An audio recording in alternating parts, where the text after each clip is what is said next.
Hello, Brobs. We're back with the After Midnight Ghost Book. And I don't know which number story this is, but we're pretty far into the book at this point. There's been a few good ones, not many. Where is my knife? My knife.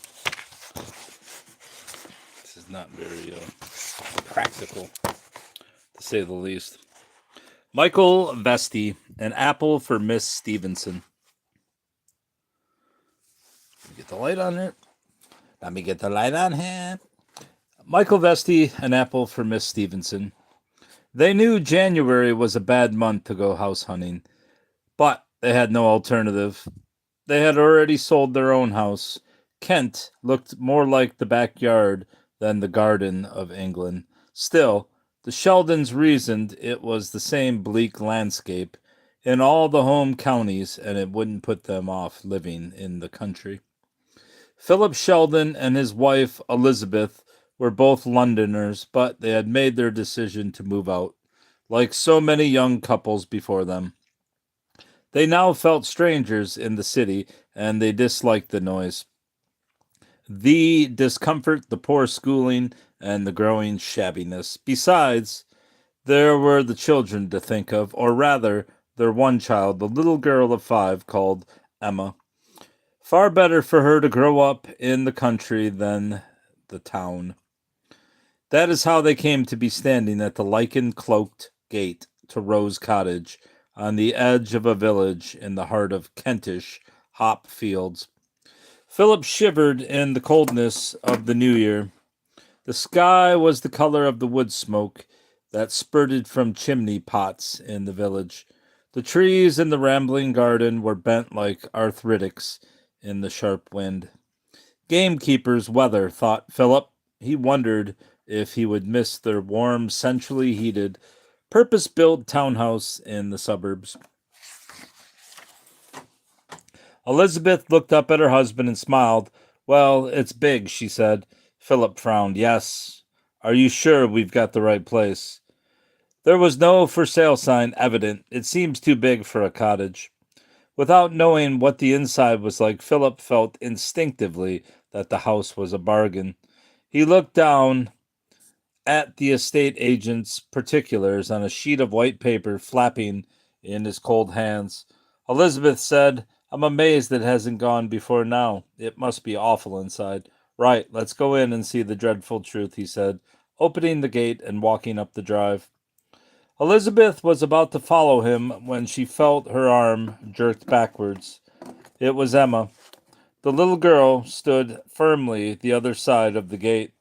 Her pale face could just be seen, peeping through the hood of her black duffel coat and the thickly entwined scarf. No, cried Emma, no. Philip was halfway up the drive, unaware of his daughter's reluctance to follow him. When he suddenly realized he was alone, he turned, a tall, thin, pinstripe figure, wisps of dark hair blowing across his spectacles. Well, come on then, he yelled, stamping his feet. It's chilly over here. It's Emma, his wife replied. She won't come. Oh, God, what a time to throw a tantrum, muttered Philip. She'd been so good on the journey down, and even at the previous house they had viewed. He could see that Emma clearly did not want to budge. What he could see of her tiny white face was set hard with determination, an expression both he and Elizabeth had learned to identify. The last time she had behaved in this way was on her first day of school. Elizabeth crouched and put her face close to Emma's. Darling, we won't be long. This is the last house we'll see today. And then we can all go and have tea somewhere. Won't that be nice? Do little kids have tea, too, in England? Emma's chin trembled, and her face began to crumple. She started to cry. Philip became impatient. Can't she play in the garden while we're inside? He shouted. No, replied Elizabeth. If she's going to live here, then she must see it first. Oh, well, I'm going in. You join me later. Philip strode up towards the house, which sat on a small hill at the highest point of the garden. Weeds sprouted through the worn gravel, and scattered shingle of the neglected drive. The garden was once a feature of the house, he said to himself, repeating the words in the brochure. Not any more, it isn't. He glanced at the thick bushes, matted together like uncombed animal fur, the deep piled lawn, which would take several mowings to recover its health, and the brambles snaking across what had once clearly been a vegetable path. The summer would be an energetic time. A few yards from the house, he stood with hands on hips and looked it over. It was timber framed and clad in white painted weatherboarding, some of which was peeling. The windows and door frames were painted black to provide a sharp contrast. Unpruned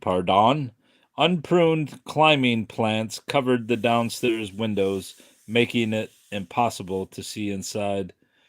There were solid brick chimneys at both ends of the house, between which the sand-colored tiled roof gently undulated. He turned the key in the lock and with some difficulty pushed open the front door. Inside it felt damp and almost colder than it was outside. He could smell the decay caused by the moisture in the floorboards and plaster.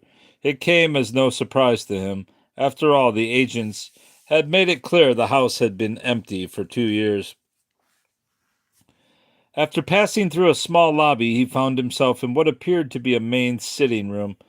It had wide oak floorboards in reasonably good condition, and a huge inglenook. What is up with these inglenook fireplaces? What the hell is an inglenook fireplace? High enough for a man his height, 6 feet, to stand up in without bumping his head. Isn't it lovely? Said a voice behind him. Elizabeth stood in the doorway, holding Emma by the arm. Neither parent noticed that Emma's face had turned a sickly gray.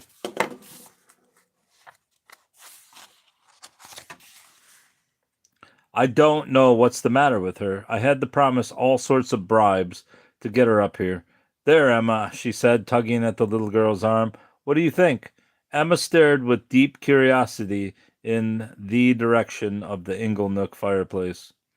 She said nothing. Her parents shrugged and moved towards the kitchen, which turned out to be a high-ceilinged room with black-painted oak beams running from end to end. One side of the ceiling sloped downwards to follow the line of the cat slide roof at the rear of the house. Upstairs there were 5 bedrooms, including a small room in the roof. Elizabeth was attracted by the character of the house with its oak floors and beams, Philip by the size of the rooms, and the feeling of space in a house 300 years old.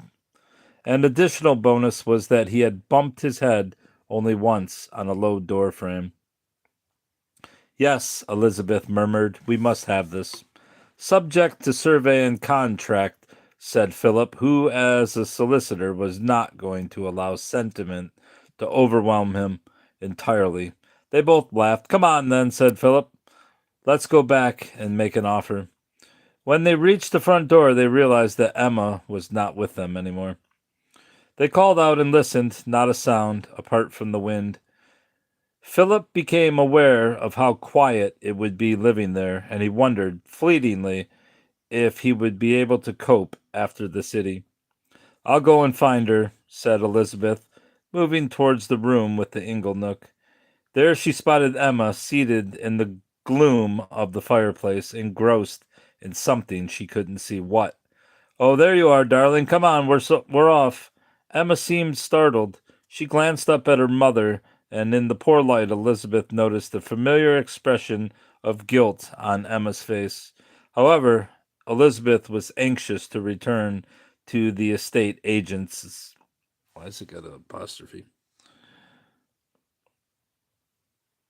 She held out a hand. Emma nodded, smiled, and then skipped towards the front door. Surprised, but also pleased at the sudden change of attitude in her daughter, Elizabeth said, That's better. At the estate agents, I just don't know why there's a... The senior partner, Mr. Wilcox, showed little enthusiasm when the Sheldons told him They wanted to buy Rose Cottage. You liked it then? He asked cautiously. Seated behind his leather topped desk, Philip nodded. It's got more than enough for a growing family and bags of character, of course. Yes, it's certainly roomy, replied Mr. Wilcox, unscrewing the top of his fountain pen. It was once a school, you know. A school? Both exclaimed in unison. It's not that big, surely? Questioned Philip. No, but it was big enough to be a small prep school. It was called St. Anne's. He smiled. Occasionally, the local vet and the supermarket manager stop and stare over the garden gate with nostalgic looks on their faces. Elizabeth and Philip gave Mr. Wilcox their full attention as he gave them a brief history of the house. It was a farmhouse until the turn of the century when it was bought by a wealthy widow who lived there until the outbreak of the Second World War. She sold it to two middle-aged sisters, Amy and Charlotte Stevenson, both spinsters, who ran a prep school in Dover. Rather than risk the bombs, the sisters searched inland for suitable premises to house their school.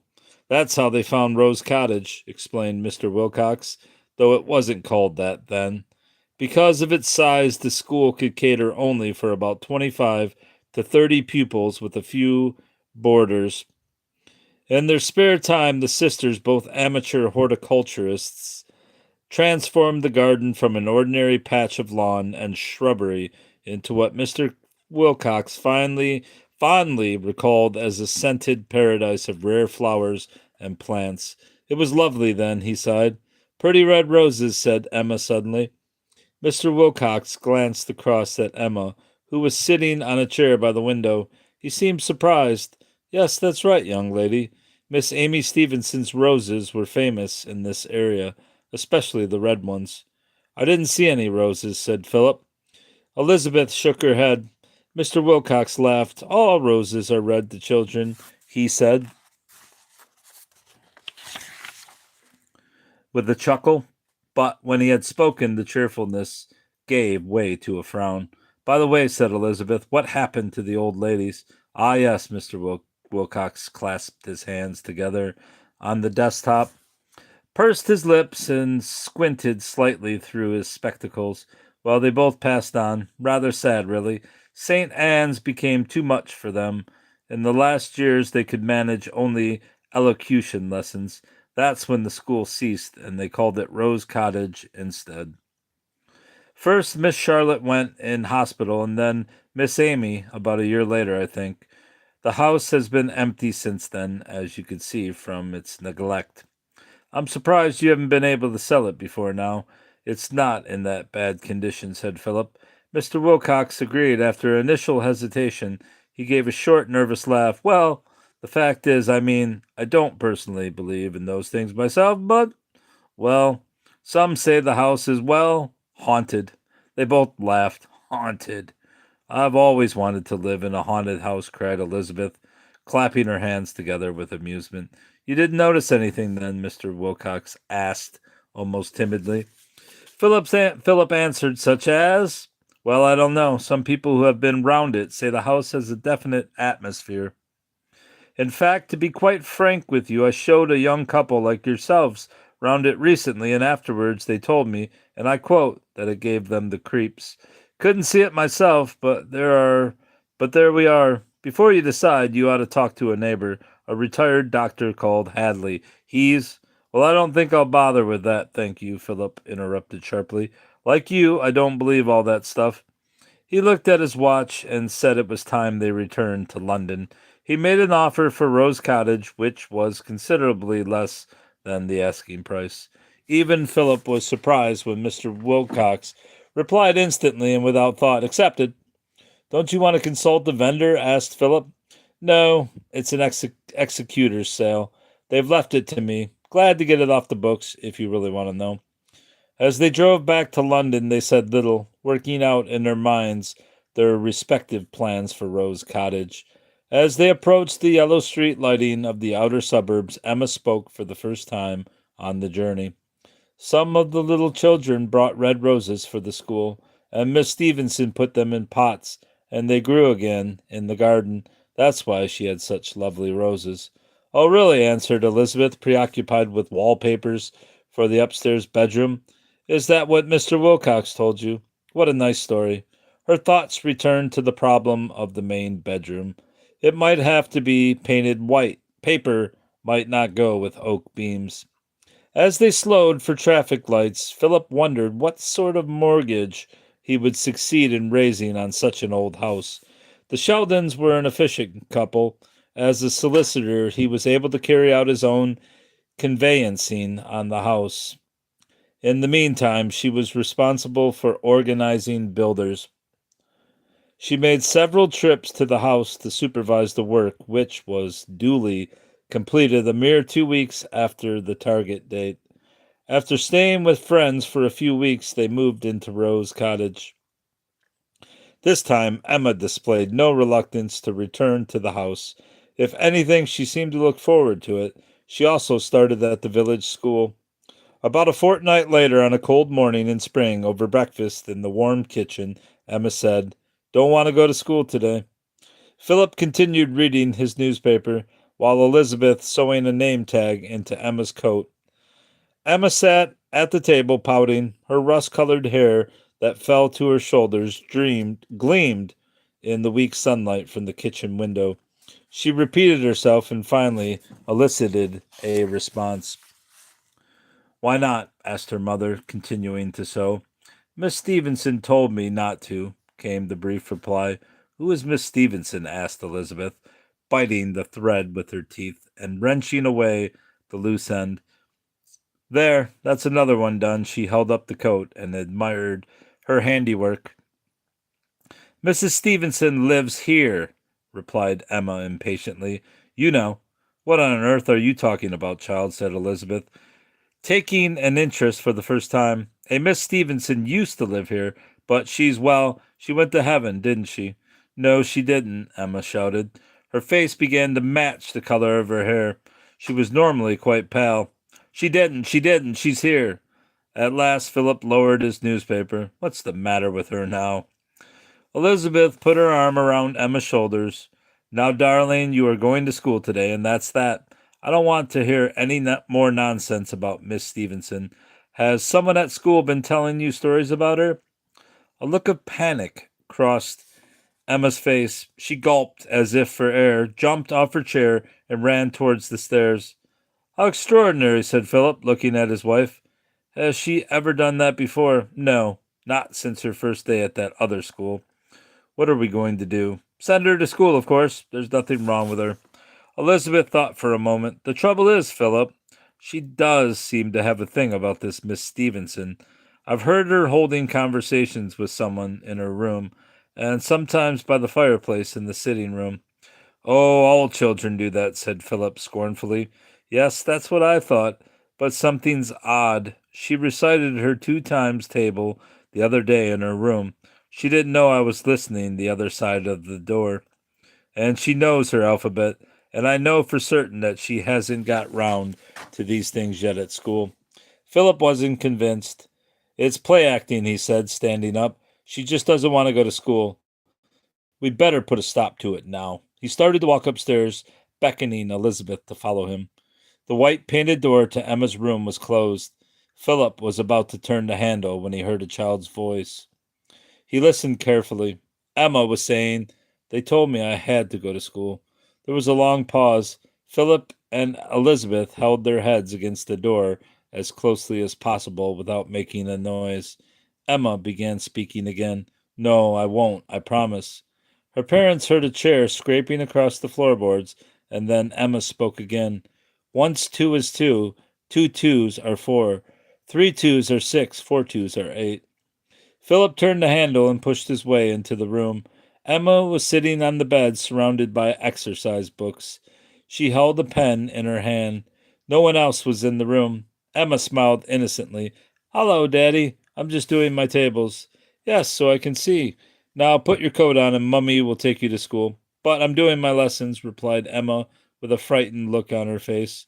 Philip advanced towards the bed, reached down, and smacked Emma on the leg. "You'll do as you're told." Emma began crying. "Miss Stevenson said I wasn't to." She put a hand up to her face as if to staunch the flow of tears. Philip knelt by the bed and said firmly, "There is no Miss Stevenson any more. Do you understand, Emma?" Emma pointed to a chair by the window. "That's Miss Stevenson," she said, quietly sobbing. "She teaches me things." Philip got up and walked over to the chair. He swept an arm across the seat. "There, you see, nothing.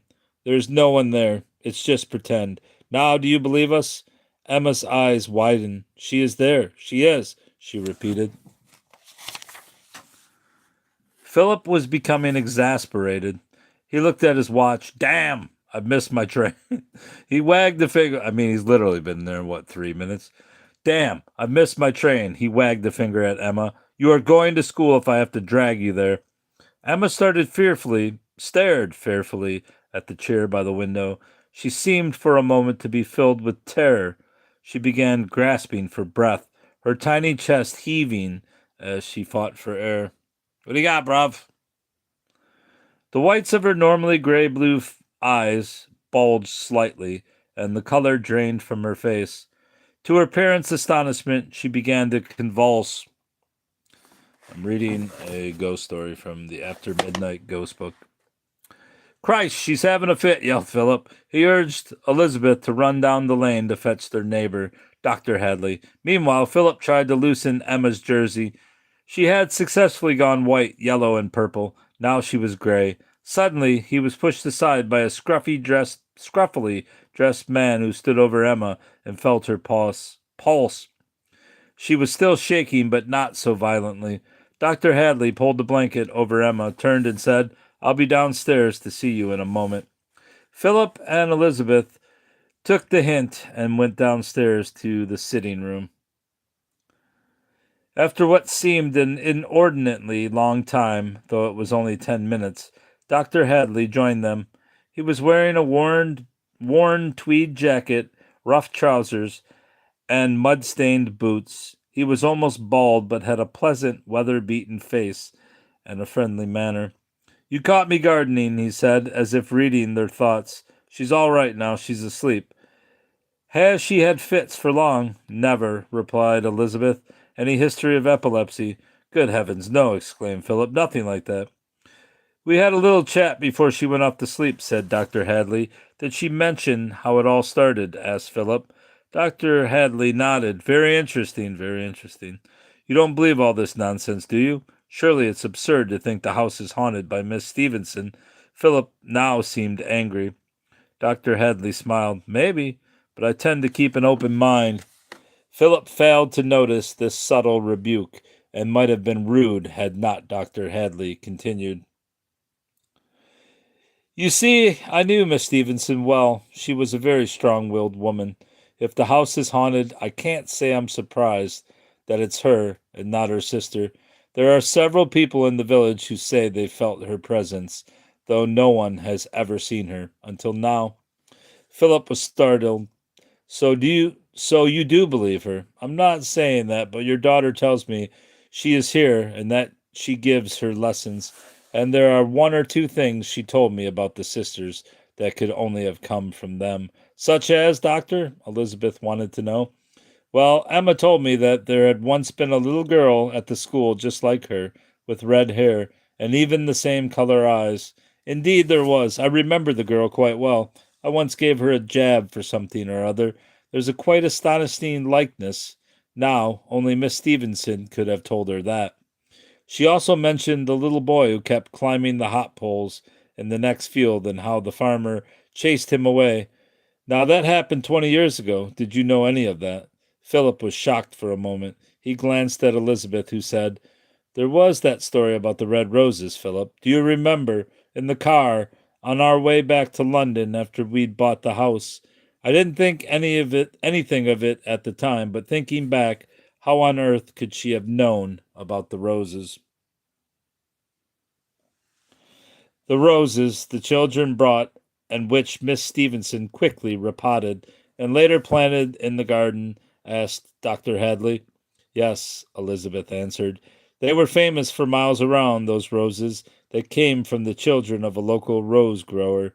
Miss Stevenson couldn't afford to buy his roses herself, so she used the cuttings the children brought. She was no fool.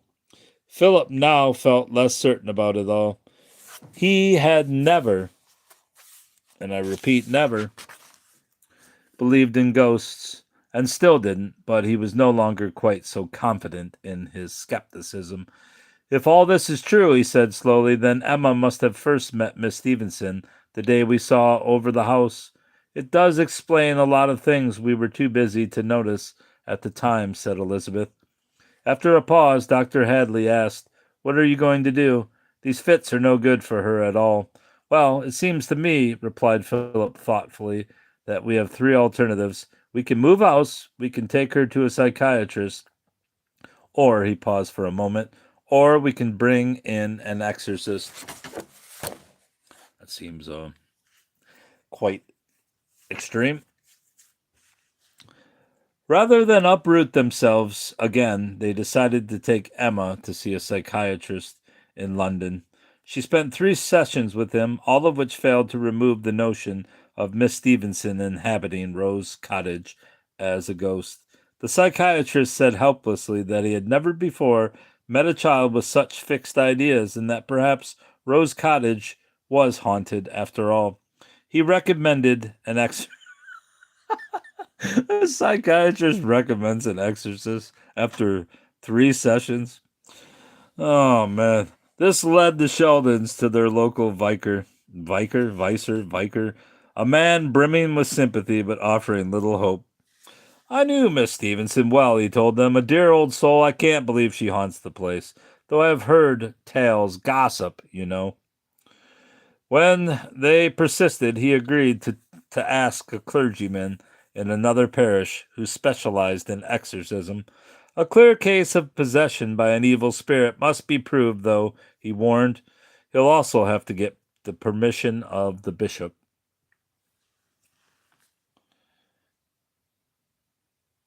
Why do people keep saying, "I thought this was the Bible"? Is that like a new meme thing? After the late cold spring, summer eventually arrived. Philip worked in the garden at weekends and evenings, clearing the undergrowth, digging the vegetable path, and uncovering the famous roses.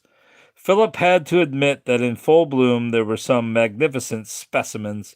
Emma helped him sometimes as best she could. She had not been to school for 2 months. Illness had been the excuse, pardon. Now that it was summer, she spent many days in a wild part of the garden that she called her own. She had demanded that this area should be left untouched. The wild meadow grass grew high there, and Emma could play in her secret garden without being overlooked. Although Emma had not been to school, she was still receiving an education. She allowed her mother to teach her at home, but only those subjects not covered by Miss Stevenson. Reluctantly, her parents went along with this, fearful of another scene like that in the spring. But they found they were no longer sleeping as soundly as they did once. Elizabeth needed sleeping tablets for the first time in her life, and Philip's work began to suffer. On warm days, Emma took her lessons with Miss Stevenson hidden from view in her own patch of the garden. This she would do punctually at 9 with a break for lunch at 12:30, returning to lessons at 2 until 4 o'clock. Sometimes Emma would take Miss Stevenson a small gift like an apple.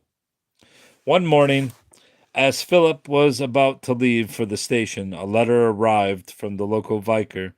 He regretted that the bishop had refused permission for an exorcism, as it was not felt that the little girl or the house were in any way possessed. Instead, he advised medical treatment.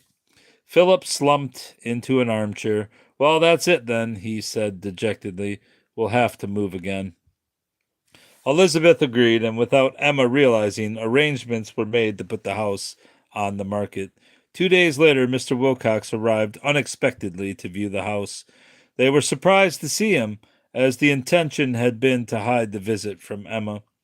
Mr. Wilcox strode into the sitting room and gazed around him admiringly. "You have done a lot to the old place," he said with a broad smile. "Country life too dull for you, eh?" Before they could answer, Emma appeared at the doorway from the kitchen. Mr. Wilcox grinned at her.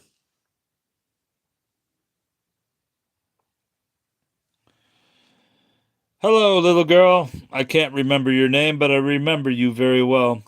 With that lovely red hair of yours. Emma, say hello to Mr. Wilcox, said Elizabeth warily, at the same time wondering how her daughter would react. What is all this nonsense? You're so mean. Oh my gosh. Emma said nothing, but glared at Mr. Wilcox, who seemed taken aback by such obvious hostility. Philip decided to tell the truth. Emma, you remember Mr. Wilcox, don't you? He sold us Rose Cottage. Well, now we've decided to move again, probably back to London. It will be fun to see your old friends again, won't it? But there was no conviction in his face, and Emma could see through it. After staring at nothing in particular in front of her for a few moments, she turned on her heels and rushed from the room.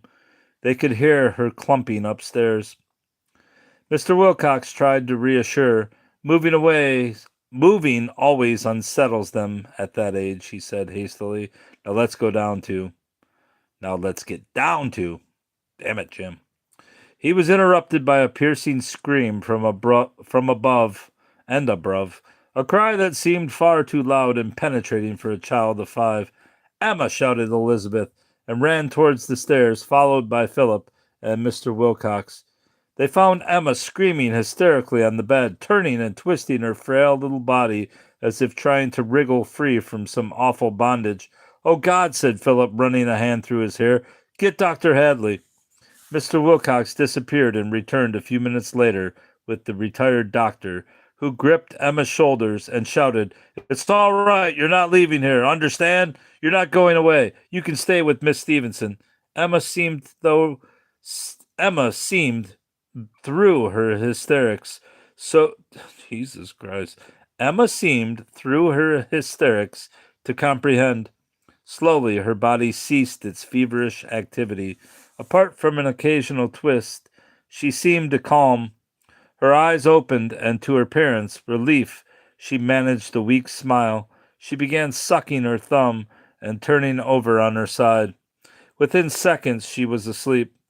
All four looked at each other. Mr. Wilcox stood rooted to the spot, his face dripping with perspiration. They left Emma sleeping and crept downstairs. In the sitting room, Dr. Hadley apologized.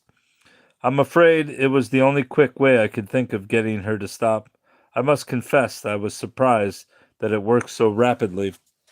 But does that mean we can't move now? Asked Philip, with a note of desperation in his voice. I'd leave it for a bit if I were you, advised Dr. Hadley. She might grow out of it, you never know. A day later, after much discussion, the Sheldons abandoned the idea of leaving Rose Cottage. They resigned themselves to their predicament. They would have to compromise.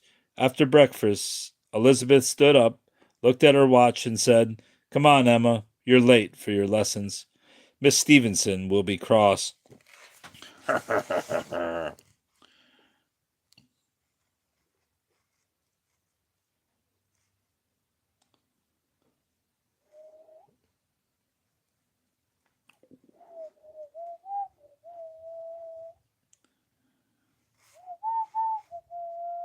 All right, Brobs, that's all.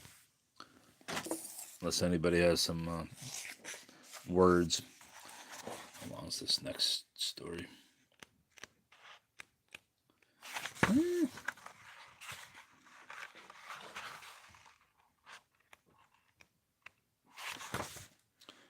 $235, 18 pages. That one's pretty long. All right, that's all. That's all. That's all. That's all, ball. That's all, ball.